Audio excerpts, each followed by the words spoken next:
Hello, everybody. Welcome to my channel. And we're not going to say a podcast yet because I might be revamping my old podcast to start a new one. And yes, Chomper is with us today, chewing on one of his favorite little toys. So hopefully, don't mind that little spot there. Hopefully, this is picking up just me talking, but I guess we'll see. So I hope you guys are having a great day. And today we're going to be talking about a really awesome topic that a lot of us try to avoid because no one really truly enjoys all of this topic. They enjoy parts of it. They definitely enjoy what comes after it. But to say that people totally love this, I believe would be a false statement. But people do seek it and people do look for it, but a lot of people avoid it. So without further ado, we're going to talk about struggling. Yes, like the struggle bus. And I am not sponsored by anything today, but I have been trying this Yerba plant-based energy tea along with, oh gosh, it's like not focusing. It's like really hard to focus too because of the light. But it's pretty tasty, and it's the lemonade one. So if you guys are looking for something other than just straight coffee, this is a tea caffeinated drink. Okay, so I decided to ask ChatGPT, like, what are some really cool questions to ask around struggle? And I'm just being honest with you. We're going to be reading some of the points there and then just kind of letting some good old word vomit happen to talk about the question that revolves around, does struggle create wisdom? So right now, wherever you are, just think about that question. Does struggle create wisdom? Okay, so giving a little bit of facts here. Struggle can change your brain. No way. So when you face challenges instead of avoiding them, your brain creates new pathways. That's how you become more adaptable, confident, and capable over time. And I believe this to be true because thinking about my own life, obviously I can't speak for anyone else but myself. The struggle that I have gone through, while reflecting on it, I have seen that it has given me so much more wisdom than if I hadn't gone through it. Now, did I enjoy going through it? I'm gonna give you a big fat no. Absolutely not. But it did provide me with the experience that started to reshape my thoughts around a lot of things in life. And I believe that's what this is saying about your brain because of the fact that it creates new pathways. It gives you other ways of looking at the world when you struggle. I mean, I'm sure you could think about someone that you've come across in your own life or through the media or reading about a person who seems to have a lot of things just given to them. Now, of course, we don't know that to be true. I mean, social media is such a character in itself. And a lot of what we see, we read is not even real life. I would say the majority is not real life. So it's hard to say that the people that we are, quote unquote, judging to not go through struggle are not actually going through struggle. I'm sure they do have their struggles, but there are some people out there that have a lot handed to them. And when you think about that and you think about yourself, you might be able to say, oh, I wonder how much wisdom that they're getting out of life versus myself. And that's like an interesting topic in itself. But it would make sense that if you are someone that goes through a lot more struggles than someone else, perhaps you have had more life experience than them. And in that, you've seen different pathways in life and different ways of living. And I believe personally that it makes you a more well-rounded individual. And not that we have to completely disregard any kind of comfort in life to feel this, but I think it's very important for the human experience to to seek out some struggle at times, and or to embrace it when it does happen to us, if we can find those little pockets of, wow, well, this really sucks, but what am I learning through this experience? So, and how it says that's how you become more adaptable, confident, and capable over time. I can also relate this a lot to my own physical fitness, lifestyle, and background. I've done a lot of things as an athlete, as someone who has trained a martial art for many, many years, as someone who has been involved in bodybuilding, that struggle is like hand in hand. Like you will always struggle in those situations in some way, shape, or form, whether it's all physical, or majority physical and some mental, or majority mental and just some physical, or even it's the whole pie. I mean, you're getting everything when it comes to those types of physical struggles. And I would agree that it has made me a more confident person. It has made me more adaptable in the world. It has created wisdom that I think I take for granted at times, because for me to go and do physical activities every single day, it's like a no-brainer. It's like an essential in my life. But I understand to an extent where there are some people out there that they would look at that as a foreign thing to do. And in some ways, when I first hear that, it's like, what? How could you not want to do something physical every day? Like, it's part of who I am. But then I realize, well, if this is something in which they haven't pursued for a long period of time, they wouldn't see it as a struggle, perhaps, that they are willing to go through or wanting to go through, which is interesting, because maybe that's also part of it. There's struggles that we want to go through and there's struggles that we don't want to go through, and finding that bridge of relaxing in both. And when I say relaxing, I mean relaxing your thought process around it as, this could be something that could really help me grow, instead of avoiding it because it is a struggle that we really don't want. Okay. Number 2, resilience is built through hard things. Perfect. That's exactly what we're talking about. So most people don't become strong because life was easy. They become strong because they've survived things they once thought they couldn't handle. Well, goodness, isn't that so true? I mean, if you're here today and you've gone through some really hard times, I'm sure you've heard this, but you've accomplished and gone through and survived 100% of the hard times that you've gone through. You've 100% survived the biggest struggles of your life already, which I believe deserves a little pat on the back, because that should show you that you do have the capability to be super resilient in this world, and you do have the capability to get through the worst times you have ever experienced in your life. And honestly, that should give you some comfort, but also confidence that you will be willing to keep adapting to whatever else life is going to throw at you, because it is going to throw more at you. And building that resilience muscle is so important, which is why I think I enjoy seeking out struggle and discomfort to a level in which I am comfortable with right now, which is funny to say that, because it'll continuously grow me and strengthen me and help me to keep adapting, so that when life inevitably does keep throwing those crazy lemons at me, as life does, I'll be able to make the most craziest lemonade ever with some struggle, but not the catastrophic, chaotic, life-shattering response that I would possibly if I hadn't been seeking that out every day. So resilience does matter, and resilience is a superpower, and a superpower that all of us can work on and grow every day. Number 3, pain doesn't create wisdom, reflection does. So 2 people can go through the exact same experience and come out completely different. Agreed. Wisdom comes from asking, well, what can I learn from this? Not just from suffering. That's an interesting thought, isn't it?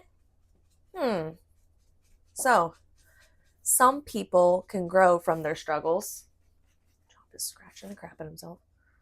Some people can grow because of their struggles. I believe this. I believe that wholeheartedly. And I believe that two people can go through the same sort of struggle and have different results based upon how they are looking at that struggle and how they are responding to that struggle.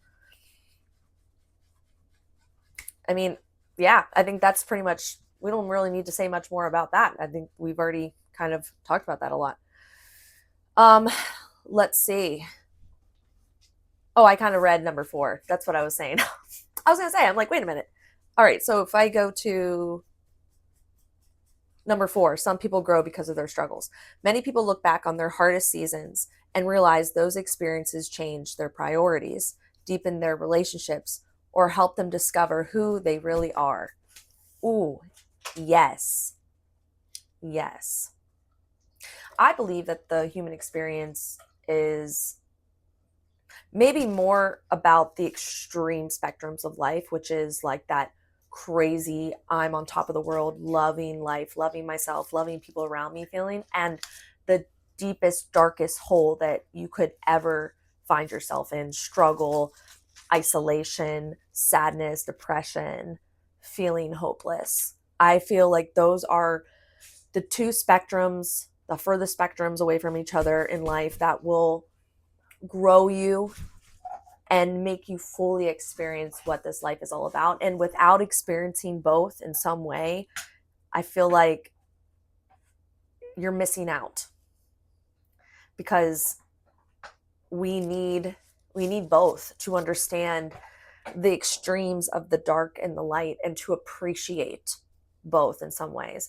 And yes, I know that saying appreciating like the darkest times of our life seems unfair, and it seems like, why should we have to suffer to fully have a loving life? And I know suffering is optional, but in the same breath, I feel like that's why we do it. It's almost like deep down we understand that we need to sometimes really choose to feel that suffering, because if we don't, we'll not fully understand the extent of the love and light in which this world is capable of giving to us, and what we are capable of giving back to the world.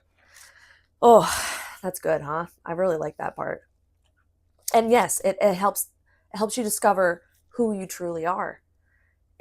I think that's why we look up to those individuals that have gone through the biggest struggles, because we look at them and we're like, you went through what, and you achieved what while going through that, and you're successful still, and you're okay. I mean, to an extent. I mean, obviously a lot of people go through crazy, extreme, very hard hardships and struggles, and although they may seem like they're fine, they're still going through it in some ways. They're still healing. But the fact that they share that to inspire their people, that hey, there is a way out, is what also the human experience is all about. To share our stories and to motivate and inspire and to give other people hope and faith that although we may not have gone through the same struggles and hardships, and we may never go through anything that's even similar of each other, it's to show that you can, and it's to give you a little perspective about those situations, not to make you feel bad or worse about how you're dealing with your struggle. Because I know a lot of times people will compare, like, oh my gosh, how am I freaking out about a breakup when someone else just had their whole home go up in flames, or they lost someone they dearly love, because both are grieving situations. But then we start to compare and we say, oh, well, I guess my situation's not that bad. Or like you failed a test that you were really working hard on, and someone else that you come across that week, lost a family member or a pet. Ugh. And you're like, oh, how could I be freaking out so much about this? But everything is relative to your life. So please don't compare. But also, I think because we share those moments with each other, we take those moments to go, wow, there's extremes to even the suffering, and I'm going to be okay, because they're going to be okay, and we're all going to be okay.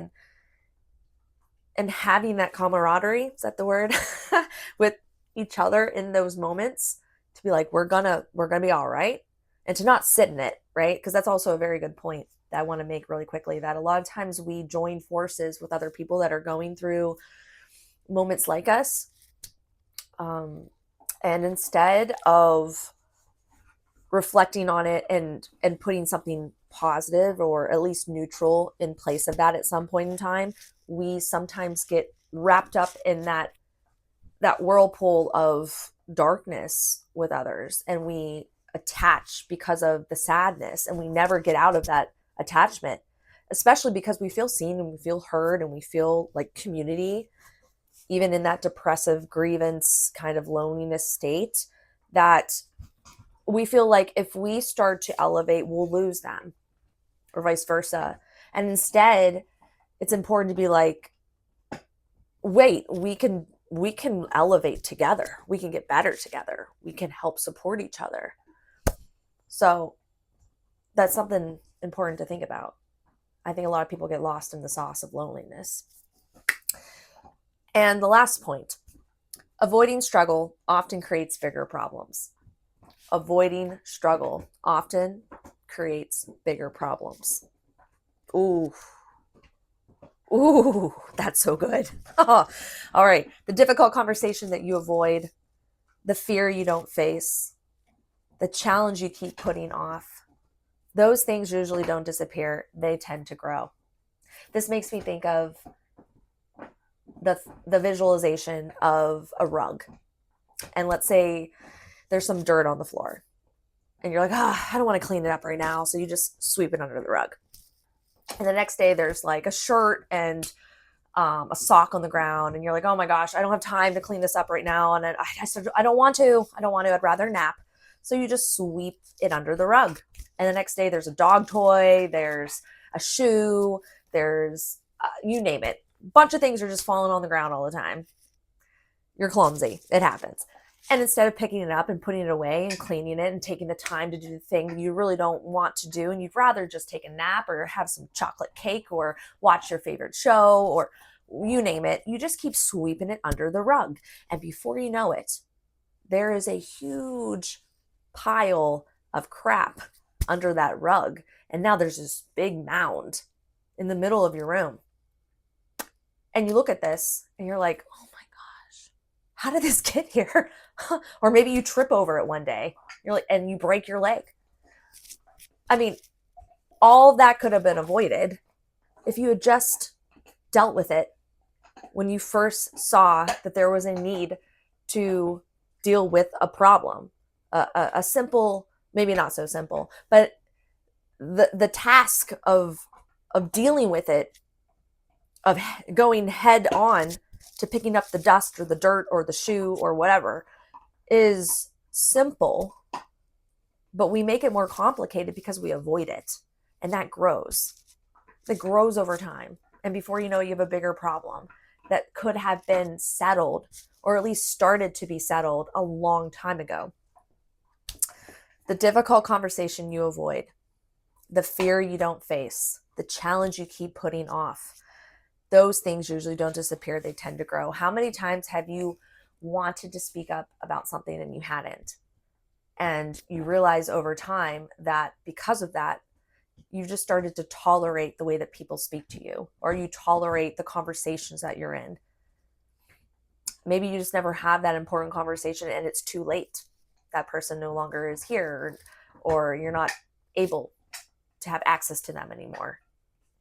And I think that's where a lot of regret comes. I think that's where a lot of sadness comes. That's where a lot of discomfort comes.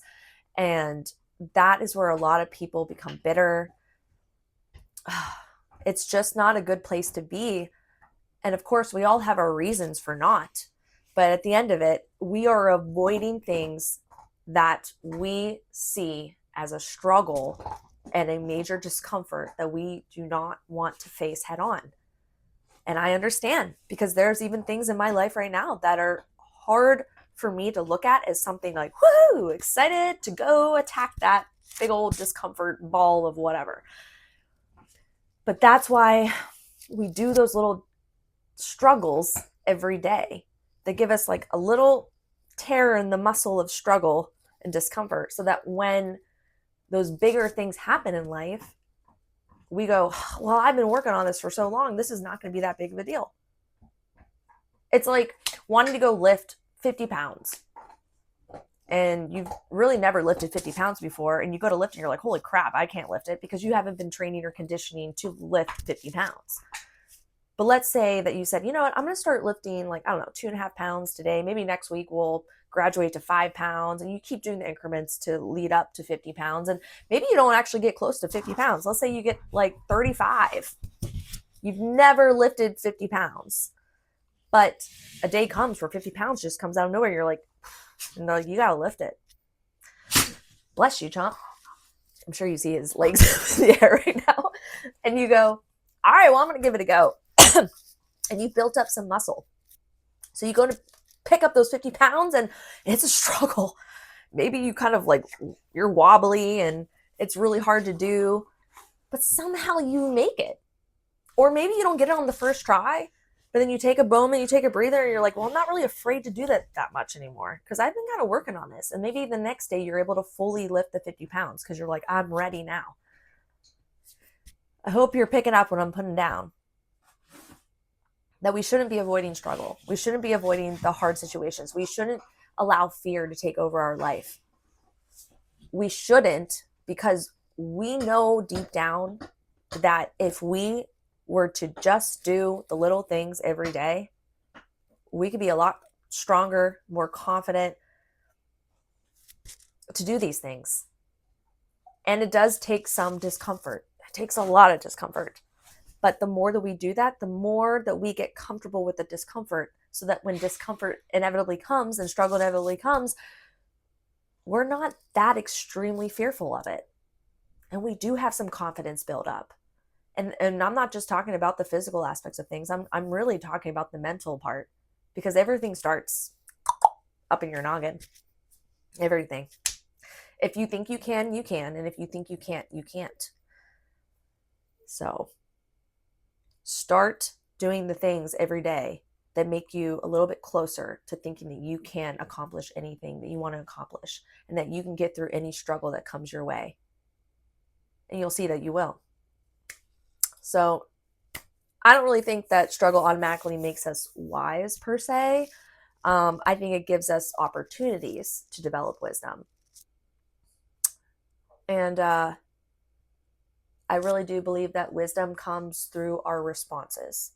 Sometimes it comes through our reactions, because when we have a reaction that is possibly not the best reaction in a situation, we learn from that as well.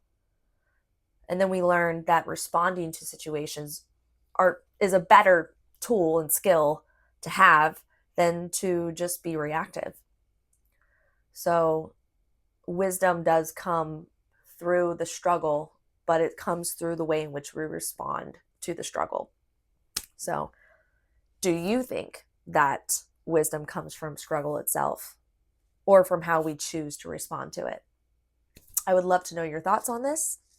And as always, please share this if you feel that it would help someone who maybe is in a season of struggle, or if you feel like maybe someone just needs to hear this to stay on the path through the struggle and through the discomfort that they're going through. And as always, please like and share and follow. And I really do appreciate all your support, guys and gals. And like I said before, my last video, I am trying to come up with a new podcast. I have some ideas brewing. I just haven't landed on something that really feels like me yet. So to be continued. But with that, I hope you guys have a great day, morning, evening, whenever you're listening to this. And I will talk to y'all soon.